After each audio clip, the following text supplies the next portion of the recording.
Well, hello out there. How's everybody doing? Is everybody's favorite conservative in New York? Christopher Wright here, present you with another of my momentous sit back and chats. So, what's today's sit back and chat going to be about? I think we all know the answer to that.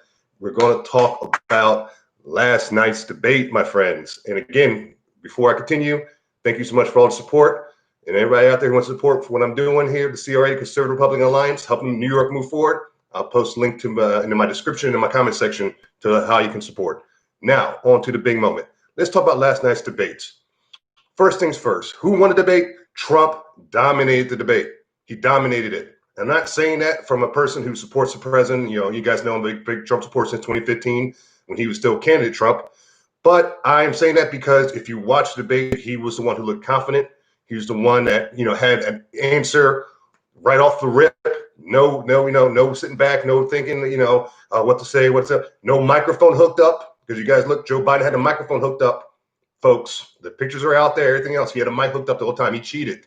So if you wonder why Sleepy Joe looked a little less sleepier than usual, he still looked like a sleepy, tired, pathetic politician.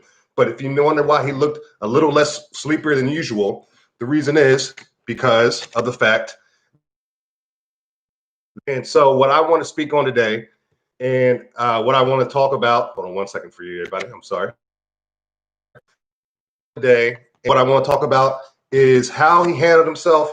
As you guys were watching, as you guys know, is he was not being a proper moderator. What a moderator is supposed to do is play it right down the middle, and be fair. And when one of the politicians who was on the stage is coming up with saying a lie, he's supposed to step in there and say, whoa, this is a lie. This isn't right. This isn't, you got to step back on that statement. And when Joe Biden spoke about Charlottesville and the lie about the whole, there were good people on both sides to try to flip that around and make Trump look like a racist and all that stuff, Chris Wallace should have checked him right there. Immediately checked him, put him in his place, and let the people watching know where he made a mistake on his statement. And he didn't do that. And that shows his bias. And Chris Wallace, you're a pathetic moderator. You're a pathetic human being. I want you to know that. And if you also look at when they brought up black issues, I think Trump did a great job on that. He could have done better. And I'll explain why. He did go after the Clinton crime bill, right off the rip, boom. How Joe Biden was calling blacks super predators in the past. I wish he would have brought the fact that he was for segregation in the late 70s, if you really look at Joe Biden's past. But where I feel that Trump made a little mistake, and I think a lot of it had to do because he was flustered, just because of the fact that Chris Wallace was being so biased, Biden was lying. And even before the debate even happened that night, Trump's been dealing with a bunch of lies and fake news for the past 4 years as president. So I think it all just kind of came out. He just wanted to come out there and rip it up, and which he did. But when you're, everybody knows like that. When you're in the zone and you're being tenacious about a subject and you're ripping it up, sometimes things go over your, get past you a little bit. We all been there. When you're upset about something, you give it to somebody and you look back at it like, man, I should have said this. I should have said that. I think that's what happened with this. Is the fact that he didn't bring up he's donated record numbers of funds to HBCUs, black universities. No president's ever done that. He could have brought the opportunity zones that he set up in the inner cities to help blacks when it comes to unemployment. The lowest black unemployment in American history. He could have mentioned that as well. I mean, there was a couple things I wish he would have threw in there to kind of just knock it out the park with the American people. Like, I am the one for the black community. Not the man here who, supported the 94 crime bill, which imprisoned more blacks in American history. Not the person who says you ain't black unless you vote for me. Not the person that labels blacks as super predators. Not that person. He's a man of the people. Our president, Donald J. Trump, has done so much for the black community. And he doesn't have to say it. I mean, as a black man who supports him, I'm witnessing it. I am showing other black people in my community what he's done, and they are benefiting off the presidency. So it's not even about me.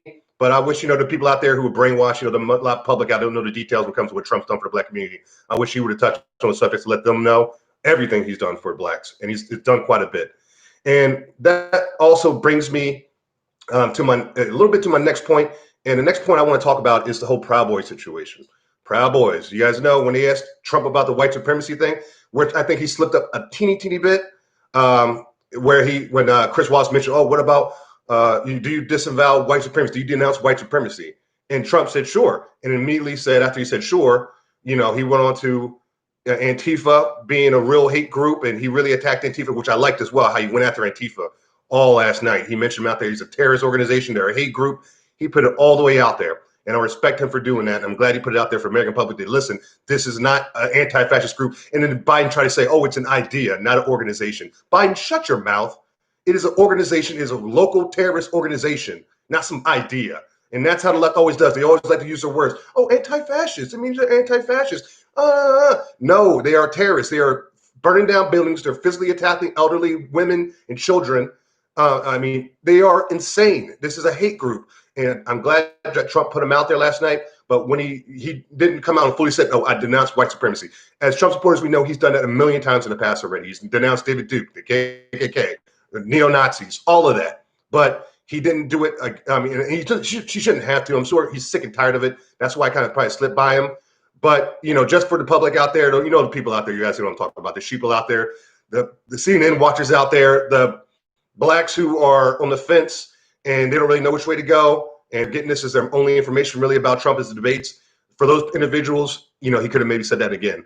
But I'm glad he did go there and bring up Antifa being the main issue, which they are. And he did say that, you know, sure, before he gave him the replies confirming that, yeah, I denounce, you know, the KKK and white supremacy. So I don't, you know, he didn't have to do any more for that for me. But, you know, like I said, that's like I said, a small gaffe, a small one, not a big deal. Now, that brings me to the next situation, though, with the whole Proud Boys situation. Now, the Proud Boys, you guys have been following me for a while. So my patriots out there have been with me for almost 2 years now. I appreciate you guys for being there. But as you guys know, there was a night that I was in Manhattan where I was at an event for Gavin McInnes came to speak. I was a member of the Metropolitan Republican Club at the time. So Gavin McInnes came to speak there. I wanted to get an interview with them because I just started, like, this is like my first month of my YouTube channel. So I'm just beginning. So I go there to see Gavin speak. It was, you know, Gavin being Gavin, you know, doing the trolling, everything that Gavin does, getting people all upset, they left all antsy and triggered. So after he was done doing the speech, there was, when I walked into the event that about 6 o'clock in the evening, I walked into the event. There was about 4 Antifa outside that time, just doing what Antifa does, you know, oh, Nazis, Hitler, blah, blah, blah, blah, whatever.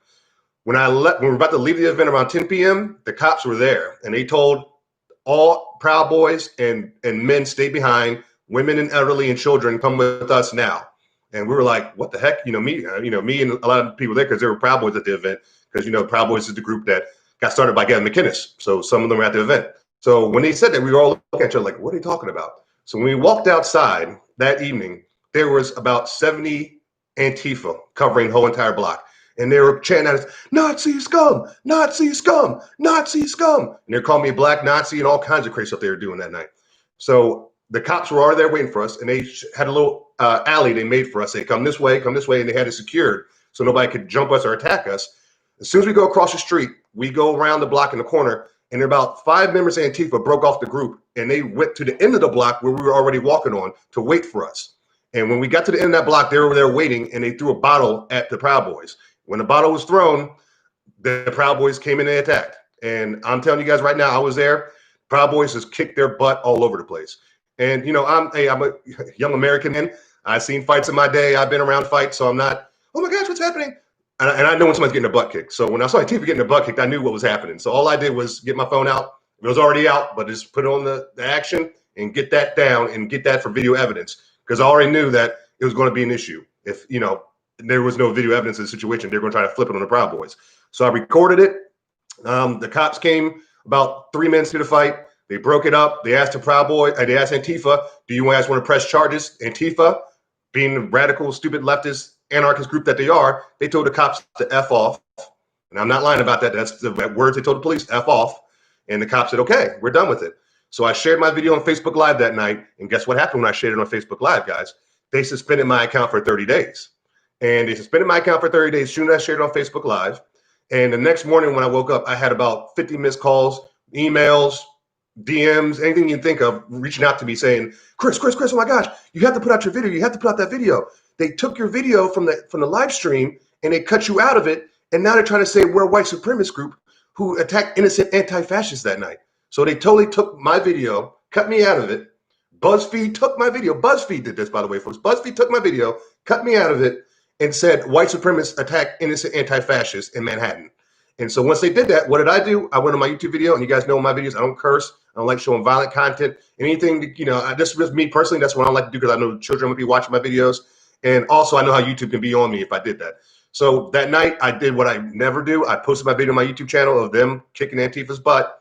And when I posted that video, it blew up my YouTube channel. Oh my gosh, people were like, oh my gosh, I thought this was a white supremacist group. I didn't know there was a black guy recording this. Oh my gosh, when I watched a video on BuzzFeed, there was no black guy at all. This is totally crazy. And so my video was blowing up. I was commenting all over the place saying, hey, the Proud Boys aren't a white supremacist group. There's Hispanics in the group. There are blacks in the group. There are Jewish people in the group. And there's members of the LGBTQ community in the group.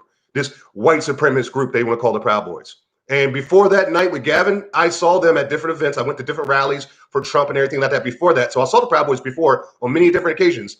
Different races, look like New York. If Proud Boys in New York City, at least, the ones I've seen, the group looks like New York City itself, the city. You have mix of cultures, mix of people, tall, short, fat, skinny, Hispanic, black, brown, orange. Everybody was in Antifa. I mean, I'm sorry, Proud Boys. Everybody. Antifa, mostly white guys in masks. So that's a whole different story. But anyways, the Proud Boys, so they, they were a mixed group of people. So when that all happening, it took a video, cut me out of it, tried to call them white supremacist group. I put it out on YouTube, got a lot of attention. I shared it on Twitter, put all the stuff like that.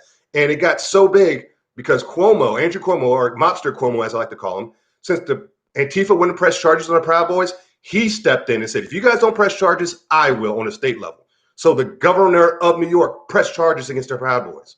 And you know how they treated the Proud Boys for those charges? They treated them like they were a mobster group, like a gang or something like that. They hit them with the feds came in, the DA came to my house, and I like going into details about this, but the DA came to my house when I was about to go to work, pulled me aside. I went and had to talk to the DA. They pressed charges on 8 of the Proud Boys, and eventually what they did was, as time went by, they removed 6 of the Proud Boys from those charges, and they slammed the book on 2 of the Proud Boys. And they slammed the book so hard on them that they got hit with charges for a basic middle school fight skirmish. It was nothing like I've seen worse fights in middle school. So with that little skirmish, they hit them with Fed charges and tried to give them 4 years apiece for what they did that night. 4 years apiece, 2 guys. And one of the guys I knew, and I'm bad with names, sorry guys, you guys know that, but one of the guys I knew was a white guy, but he was married to a black woman and had 3 children with her. This evil white supremacist. Like, give me a break. And he was the nicest guy in the world. Big dude. He's the guy you watch a video doing most of the butt kicking, the big guy stomping, kicking butt. But guy was friendly as a teddy bear, man. And married to a black woman, had 3 kids with her. And this is a white supremacist group. Give me a break. And the guys, if you guys want to see the video of what happened that night, you can go to my website, www.christopherwrightnyc.com. And if you click on the blog section, my videos are, and go to January 2020, you see I reposted on my webpage. I took it off my YouTube channel because at the time, and still, as you guys know, I'm not monetized. YouTube will not monetize my channel because of the fact, mainly not to bring race or skin color, black conservative in Brooklyn talking about Trump. They don't want me existing. The leftist nerds in Silicon Valley. So I took it off my YouTube channel thinking that would help me get monetized because they were giving me, I knew YouTube was giving me a hard time, and that was the big reason why they were. I took the video off and I'm still not monetized. So it didn't help me at the end of the day. Kind of wish I still had it up there so you guys can go look at it. But if you guys on my website, you can look it up. And if you guys really, really, really want me to post it, let me know. I'll consider posting it again. You guys, I don't like putting violent content or cuss words. There was cussing in that video and violence going on. So I don't like putting that on my channel, but I'm willing to do it if you guys want to see it and get the content out there. But this is my whole point about bringing all this up is, I went to court on those 2 Proud Boys behalves.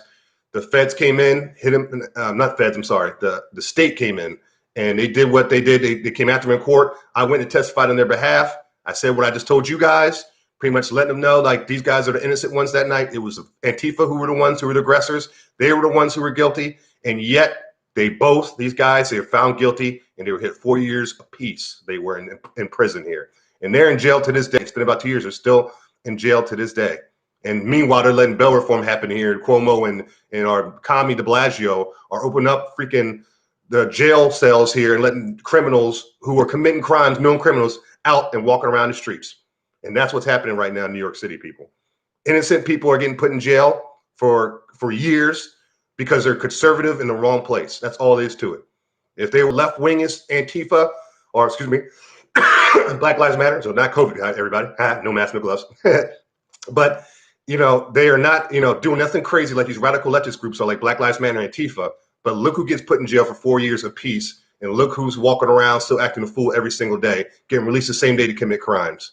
And so I just really want to talk about this, guys, today. I really want to talk about, a lot going on, man. When these debates, they had me riled up, guys, because when Trump came out and said what he said about the Proud Boys, because he said Proud Boys stand tall or stand back or something like that, but he was kind of giving them like a little quick credit underneath his breath, and that's blowing up on the internet today. And it reminded me of that night when the Proud Boys beat up Antifa, and they tried to take my video, cut me out of it, and say this is a white supremacist group, and I had to come on my behalf and fight for those guys. And I did it back then. I'm doing it again now. I got no issue with the Proud Boys. If you guys watched my videos back then, I showed that video and I did a follow-up video talking about that night situation. And I spoke on all of that, saying I had these guys back there innocent. If anybody's guilty, it's Antifa. I have that same message right now. Antifa is the problem. They are the white supremacist group. A bunch of white people in masks. You want to see that? I know people left want to see it so bad. It seems like they want racism so bad in this country. It seems like. And if I talk to somebody who's white on the left or black on the left, if they want to listen to what I'm saying, I'm like, you really want racism so bad? You want to see it so bad? All you got to do is wear one of these in Manhattan as a black man and see what happens to you. See how much low expectation racism comes your way. I've been disrespected by those on the left, white people calling me all kinds of crazy names, coon, Uncle Tom, go back, and you turn your back on your people like they know about my people, but they're saying I turn my back on my own people just because I'm a conservative. So I've seen racism, low expectation racism, mostly on the internet, folks. No one will see it in my face. I see it on the internet all the time. I've seen it, a couple times at rallies and stuff like that from a distance. They'll shout something crazy. But that's what's really going on. That's the true racism going on in this country right now. Trump is fighting for us. Joe Biden is against us. He called black kids roaches, little roaches that hang on his hairy legs. His boy Corn Pop, his invisible gangster that he talks about, like thinking that's going to get the black vote. Oh, I'm pandering. I'm cool. I'm down. See, look, I got a black gangster friend. That's Joe Biden, people. That's racism right now. That's racism in 2020. It's right there in their faces on the left, and people choose to ignore it. So I'm not ignoring it. You guys know how I stand. You guys know how I roll. I fight for the truth.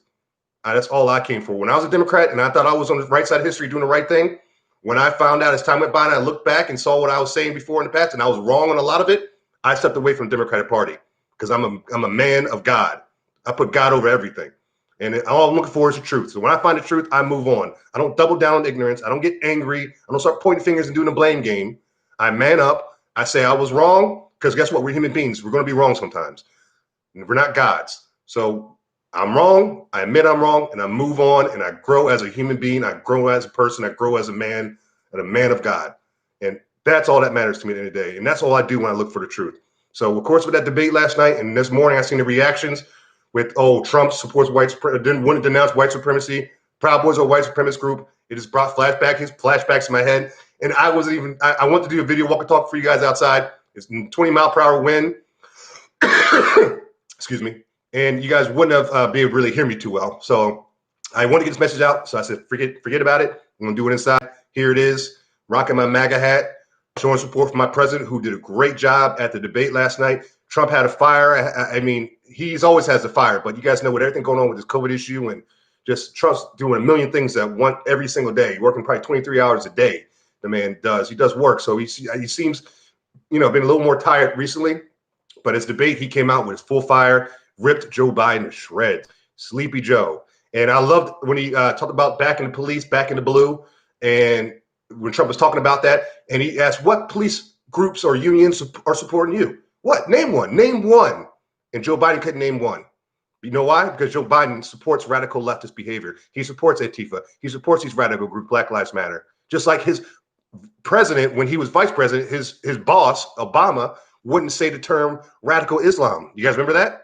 When they were talking about ISIS and Boston bombing, all this craziness happening in this country, and he just wouldn't say the term radical Islam?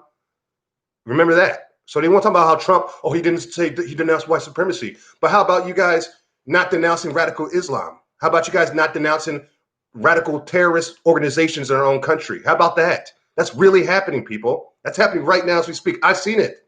I've seen it multiple occasions. This isn't some invisible white boogeyman Klan guy in the hood in Arkansas, in the hills, of Arkansas somewhere. Like the left keeps talking about this racism like it's 1923. A racism they never lived through, a racism they never seen. My grandfather lived in Georgia, saw that. He saw that kind of racism. And guess what he did when he told me the stories? When I got old enough to understand, and he told me the story, guess what he didn't do? He didn't play victim. He did not play victim. Can I say the same about you clowns? You early 20-something-year-olds walking around these college universities acting like you're oppressed? And you're, oh, I want my reparations for what? For living in a country that you can, if you work and fight hard enough, you can do anything you want in this country, including being president of the United States? Is that what you're oppressed? Like LeBron James driving around a Ferrari, so oppressed. I'm so oppressed driving around my Ferrari all day long. Oh, I'm so oppressed. Making multi-millions for putting a basketball in a hoop. I'm so oppressed. Give me a freaking break. I met blacks who really dealt with oppression in this country. And they were way to my senior. Trust me, not my peers. Not younger than me and not my peers. I talked to those people and they told me the stories. And I didn't, and they told me not to play victim. They told me to stand up and fight and move forward. And if they're telling me that and they dealt with it, then guess what I'm going to do in 2020? I'm going to fight and move forward. And nobody's going to stop me. Sorry, guys. Get a little rant today, man. I'm just, expect to go this long today. But like always, guys, I'm here. CRA, Conservative Republican Alliance. Thank you so much for all your support, all your care. You guys have really, man, you guys have done so much. You guys have shown me a side of me I didn't even know existed. And it's a leadership side, and it's all because of you guys.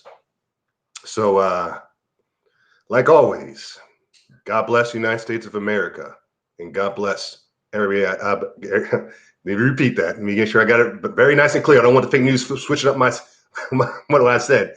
But God bless everybody else. God bless everybody out there listening, and God bless these United States of America. Peace out.